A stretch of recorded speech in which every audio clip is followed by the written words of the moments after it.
안녕하세요. 전몽순노무사입니다.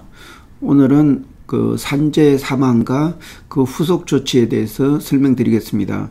그 몇 년 전에 저희 자문사에서 있었던 실제 사례입니다. 그때가 2015년도에 수원 비행장에서 어떤 작업 물품을 옮기던 지게차가 있었고, 그 지게차를 유도하는 어떤 근로자가 그 지게차 물건이 떨어져서 거기서 적사했던 그런 내용입니다. 그래서 이 산재가 났을 때 인사 담당자가 저한테 연락을 해서 어떻게 처리해야 될지, 그리고 또 그 유족은 어떻게 대응해야 될지, 그리고 또 산재 보상, 산재 처리와 또 민사상 손해에 대해서 어떻게 해야 될지 이에 대해서 구체적으로 물었고, 저는 우선 그 가이드를 설명해 줬고, 그에 대해서 그 산재 보상 금액과 그 민사상 손해배상을 계산해 줬고, 또 그 유족과 합의할 수 있도록 합의서를 작성해 줬습니다. 그러면 우선은 이런 중대재해가 발생하면 노동부에 적시 신고를 해야 됩니다. 이게 신고를 안 해가지고 3일 이내에 지체가 됐을 때는 1,000만 원 이하의 과태료가 부과됩니다. 그리고 그 유족에 대해서는 바로 회사에서 병원비와 그 장례비 일체를 책임지고 나중에 사후 정산하겠다. 그리고 산재 처리해서 유족이 보상받을 수 있도록 해주고, 그리고 또 사용자가 안전벨을 위반하는 그 부분이 있으면 민사상 책임도 지겠다.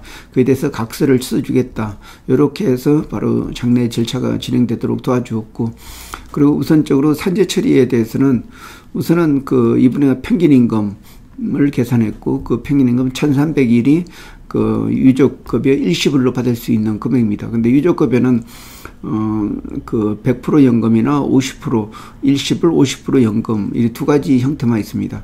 그리고 장례비 같은 경우는 최저, 최고가 있고, 보통 평균임금의 120일, 평균임금 곱하기 120일이 됩니다.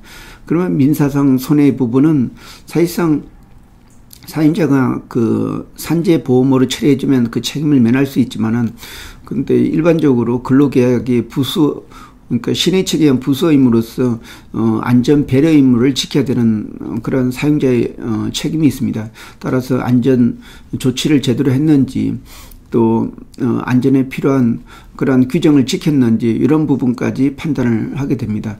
그래서 지게차에서 떨어져서 이렇게 사망하신 이 부분에서도 어떤 회사가 사전에 교육을 안 했다든지, 아니면 미리 조심하도록 이렇게 조치를 안 해준 이런 부분도 있을 수 있기 때문에 민사상 손해가 발생한다고 볼 수가 있습니다. 근데 민사상 손해는 적극적 손해와 소극적 손해, 그리고 정신적 손해가 있습니다. 적극적 손해는 병원비나 아니면 장례비가 되고, 소극적 손해는 일실 손실, 그러니까 다시 말해서 정년 때까지 일해서 벌을 수 있는 그러한 비용, 그러니까 그런 급여에 대한 손실, 그리고 일실 퇴직금에 대한 퇴직금에 대한 손실, 이런 부분이 적극적 손해입니다.